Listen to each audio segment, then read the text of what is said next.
Hey, look, it is absolutely freezing, but exciting. The new HiKOKI cordless table saw just arrived last night. So I quickly got it out of the box last night and we threw a battery in it, and this thing's awesome. As part of this table for finishing, this is going to be my dedicated finishing table saw. So for this kind of work, it's just dialed in perfectly. So now, funnily enough, I've just put the stand together outside, which is super cool. And funnily enough, the table is actually 20 mils higher than the saw and the table combined. So that was so close that it's crazy. I did all that work putting the pipe work in, and so I've got the pull-out pipes, and so the saw can rest up against it and that, which is going to be great. And I'm still going to go down that road because it's going to look awesome, and it'll give me more options. But funnily enough, I just could have ripped 20mm packer, thrown it onto the stand, screwed that to it, and then cleated it onto this, and then just roll the stand up to it, and happy days. So yeah, that was a whole lot of work for, you could probably consider that if you're doing it yourself, But anyway, I'm going to have options, and it's fun to be in the shed, isn't it? So anyway, what I'm going to do now is I'm going to just strip a few things off this to make it a little bit easier for me to build a rig onto it, so I can kind of harness it to the table, and just make sure there's no obstructions for anything. Pipes look like they're roughly right, but I might have to tweak that a little bit depending on where I sort of come to inside this, and I just don't want to mess around with any of the mechanism. But to be fair, it's super lightweight, and it's just a real tidy design, like there's nothing that's there's no real fat on it anywhere. So I think this is going to go pretty smoothly. So what I'm going to do is just send it into slow, time-lapse, and we'll go through what I'm doing, just putting some cleats on it. Basically, we're going to strip off some of the plastic sort of exo skin around it, and see what we can minimize off that, and just try and come up with something that's gonna be an easy mounting system for the rails that we've got, and at the same time doesn't obstruct anything when I want to go back onto the stand, just looking pro all over the place. This thing's cool, and I'm hyper excited about running some cuts through this. I've got some cedar that I need to machine up, and we're going to start making this cedar box, so maybe we can get into some of that when this is on the table, and yow, this thing will be done, yo! Cool, let's time-lapse and pump this thing out.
Okay, peeps, that is pretty much it. That table saw is slung to the side of that table. A few modifications, a bit of dicking around, but yeah, we have made that all fit, and it's still 100% operational. Vac port's going. It's very cool little saw. That thing, yeah, actually has pushed past expectations. Real happy.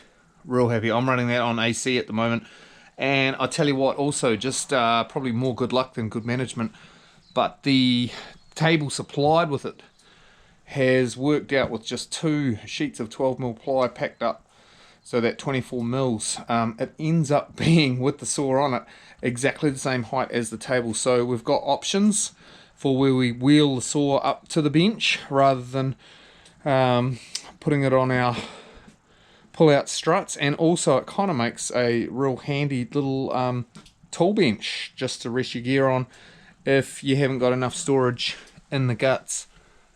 So that's pretty much us. A little bit of detailing, I guess, to take it up to pro level, but I mean, in true Daz style, that'll probably never happen.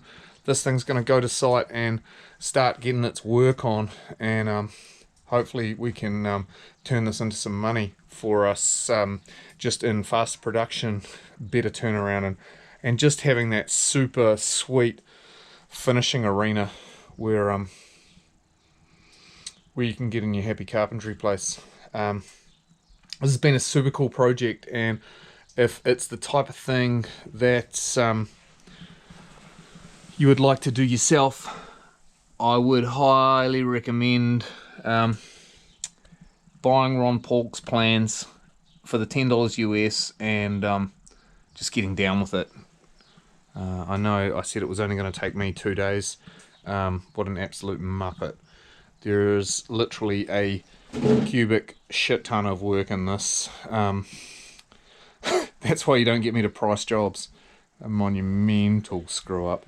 One thing I probably would do different is when I put the base on this, for whatever reason, I just thought I was building a box. I should have put the face side of the ply up, as you can see there. But I mean, look, if that's the biggest problem, it's not too bad. That router in there, oh yeah, TR12 taking care of it.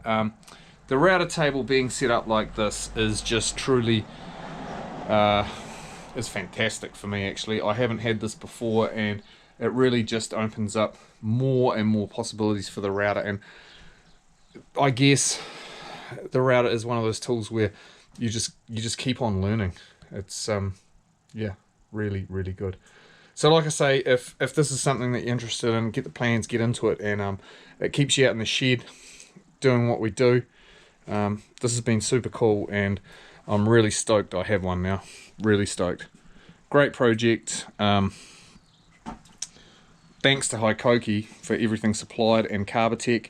It's been awesome. Yeah, I'll post some other pics when we get this thing on site, and like I say, just start putting it through its paces. There's probably going to be a little bit more fine-tuning and just dialing it in to site work. Hopefully no clowns. Go and put a saw through the top of it while I'm trying to rip something or whatever. Some plumber, sure. Anyway, great project. I feel like something else will be coming on now. I wouldn't mind making a dining room table for inside. Keep Mumsy happy, you know. I've been out here doing this for me, so yeah. Like I say, really cool, super awesome. Thanks HiKOKI, thanks Carbotech, and thanks for watching. Cool. See you guys on the next one.